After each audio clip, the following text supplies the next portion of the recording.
After this हमने ये बोला कि there are 3 type solution, suspension and colloidal. So these are all the types of mixture. So what is solution? क्या होता है इनमें? Solution जो होता है ये homogeneous mixture होता है 2 or more substances का, जैसे कि lemonade है, various types of solutions जो हम daily life में use करते हैं, then soda in water, अगर आप soda water में mix करो, so these are solution types. Usually हमारी सोच ये होती है जब हम सॉल्यूशन टर्म यूज करते हैं दिमाग में यही आता है कि ये एक लिक्विड सॉल्यूशन होगा, मतलब सॉलिड, लिक्विड, गैस जो होंगे ये डिसॉल्व होंगे लिक्विड में, लेकिन ऐसा नहीं होता. सॉल्यूशन सॉलिड सॉलिड का भी हो सकता है, जैसे कि एलॉयज में. एलॉयज क्या होता है हम अभी पढ़ते हैं. सिमिलरली गैस का भी हो सकता है, जैसे कि एयर में. एयर तो आपने देखी है, आप अभी भी जहाँ पे भी बैठे होंगे अपने आसपास देखें तो एक यूनिफॉर्मिटी हर जगह नजर आती है. ऐसा नहीं है कि किसी जगह के आपको ज्यादा डेंस गैस नजर आ रही है, दूसरे कोने पर देखो तो अलग सी गैस नजर आ रही है, दूसरा कलर नजर आ रहा है, तो एक यूनिफॉर्मिटी है एयर में. सो this is a gaseous solution. Similarly solid solution का एग्जांपल है अलॉयज. तो सॉल्यूशन में मेजर चीज क्या है कि देयर इज अ होमोजेनिटी, एक यूनिफॉर्मिटी है पार्टिकल्स लेवल में. एक से पार्टिकल्स जो होते हैं वो डिस्ट्रीब्यूटेड होते हैं ऑल ओवर मीडियम में. लेमनेड जो नींबू पानी होता है वो सॉल्यूशन है, उसको अगर हम पिए तो ऐसा आपको अच्छे से मिक्स करोगे तो ऐसा नहीं है कि एक जगह अलग टेस्ट आएगा दूसरी जगह अलग टेस्ट आएगा. एक यूनिफॉर्मिटी होती है उसकी टेस्ट में. क्यों होती है? बिकॉज जो पार्टिकल्स होते हैं शुगर या सॉल्ट के वो इवनली डिस्ट्रीब्यूट होते हैं. So this is the major thing कि होमोजेनिटी होती है सॉल्यूशन में, क्योंकि उनके पार्टिकल्स जो हैं, सपोज ये एक मीडियम है तो पार्टिकल्स यूनिफॉर्मली डिस्ट्रीब्यूटेड होते हैं. They are not randomly distributed, they are uniformly distributed. Solid solution का एग्जाम्पल है एलॉयज. एलॉयज क्या होते हैं? Alloys जो होते हैं they are homogeneous mixture of metals which cannot be separated into their component by physical methods. ये metals के solution है, लेकिन हमने यहाँ कहा कि physical method से हम इनको separate नहीं कर सकते, लेकिन अभी तक हमने कहा कि mixtures we can separate with the help of physical method. तो हम इनको mixture क्यों कहते हैं? उसका reason ये है कि जो alloys के, suppose एक alloy है वो A, B, C कंपोनेंट से बना है. ऑल्दो इनको हम फिजिकल मेथड से ए को बी से, बी को सी से सेपरेट नहीं कर सकते, लेकिन ये सभी जो होते हैं ये अपनी प्रॉपर्टीज शो करते हैं its constituent and they can have variable composition होता है. Because of this reason alloys they are considered as solution. इसको हम मिक्सचर कंसिडर करते हैं because it shows the properties of its constituents and they can have variable composition. उनका composition भी अलग अलग होता है एंड उनकी जो ओवरऑल कॉन्स्टिट्यूएंट्स की जो प्रॉपर्टीज होती है वो ये शो करते हैं. जैसे ब्रास है, ओके, दिस इज ब्रास. ये अप्रोक्सीमेटली 30% इसमें जिंक एंड 70% इसमें कॉपर होता है. तो इनकी प्रॉपर्टीज जो है ये ब्रास अलॉय में शो होती है एंड इनका वेरिएबल कॉम्पोजिशन. ओवरऑल देखोगे आप यूनिफॉर्मिटी नहीं. देन कंपोनेंट्स क्या होते हैं एक सॉल्यूशन के? जो मेन कंपोनेंट जिसे हम कहते हैं कि सॉल्यूशन जो है it is made up of solvent plus solute. ठीक है, सॉल्वेंट कंपोनेंट कौन सा होता है? सॉल्वेंट होता है जो अपने अंदर किसी चीज को डिसॉल्व करता है. The component of solution that dissolves the other component in it, usually the component present in larger amount is called as solvent. जैसे कि लेमनेड बनाते हैं तो पानी ज्यादा होता है, तो वाटर क्या होगा in lemonade? Water in lemonade is solvent.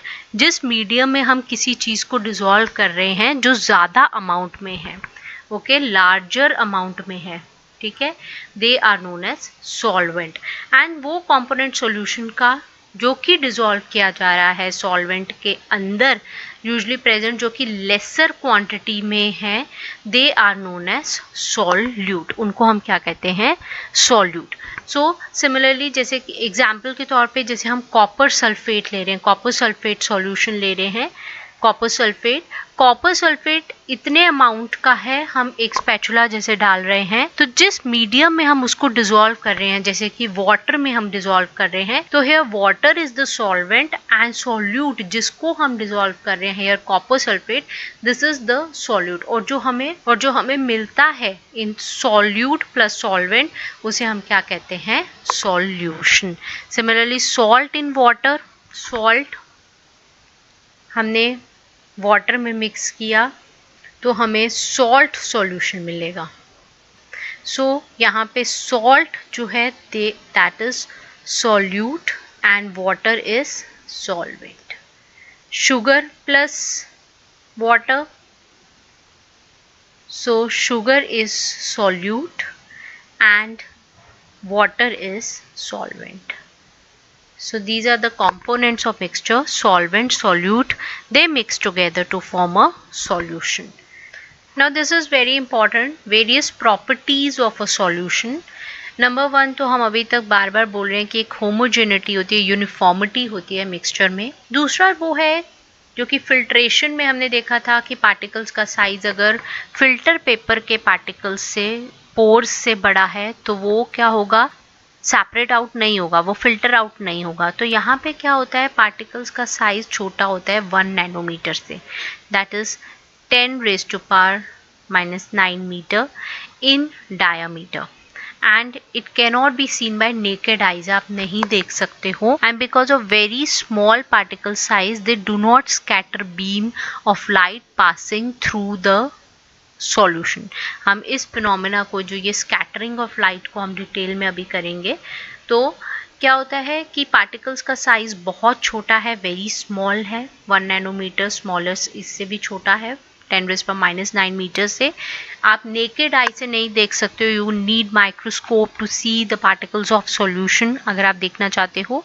And particles जो होते हैं ये इतने छोटे होते हैं कि ये जो बीम होती है, स्कैटर जो बीम होती है लाइट की, उसको ये स्कैटर नहीं कर सकते through the solution. This is one property, ये स्कैटरिंग ऑफ लाइट की एक प्रॉपर्टी है जिससे हम सॉल्यूशन कोलॉइडल सस्पेंशन में डिफरेंशिएट करते हैं। पाथ ऑफ लाइट जो होता है is not visible in the solution, कि जो अगर आप लाइट पास करते हो एक बीकर में, यू टेक अ बीकर, आपने एक बीकर लिया, उसमें एक सॉल्यूशन पड़ा है और आपने टॉर्च से अगर इधर लाइट पास की, तो इसके बीच में से लाइट जो है उसका पाथ जो है वो शो नहीं होता है। एंड सोल्यूट पार्टिकल्स को हम सेपरेट नहीं कर सकते by the process of filtration. Filtration से हम क्यों नहीं सेपरेट कर सकते, जस्ट अप्लाई योर लॉजिक, क्योंकि अभी हमने कहा फिल्ट्रेशन में क्या यूज होता है सेपरेट करने के लिए, फिल्टर पेपर, isn't it? और फिल्टर पेपर क्या होता है, एक छननी की तरह होता है, छाननी की तरह होता है, एक स्ट्रेनर की तरह होता है, जिसमें क्या होते हैं, छोटे छोटे पोर्स होते हैं। तो अगर आप चाय पत्ती को सेपरेट आउट कर रहे हैं, अगर चाय पत्ती बहुत ही बारीक होगी तो वो उन जो होल्स होंगे स्ट्रेनर के उसमें से पास कर जाएगी और चाय में आ जाएगी। आप जब सेपरेट करते हो, कई बार आप देखते हो कि पार्टिकल जो पाउडरी सी चाय पत्ती आ जाती है चाय के अंदर, बिकॉज उनका साइज जो है वो होल्स जो होते हैं स्ट्रेनर्स का उससे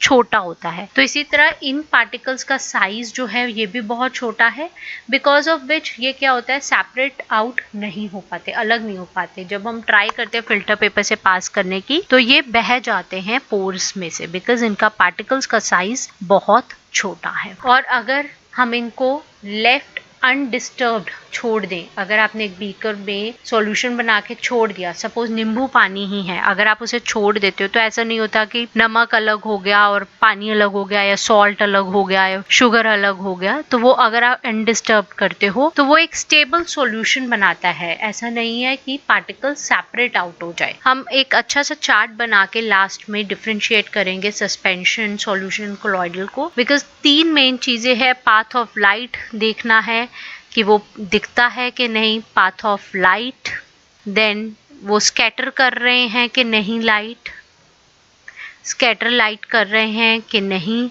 थर्ड आपने देखा पार्टिकल्स के साइज को, जो कि बहुत इंपॉर्टेंट है। फिल्ट्रेशन मेथड में क्या है रहता है, एंड जो है इनका सेटलमेंट कैसा होता है जब लेफ्ट अनडिस्टर्ब। ये 4-5 चीजें हम देखते हैं to differentiate between colloid, solution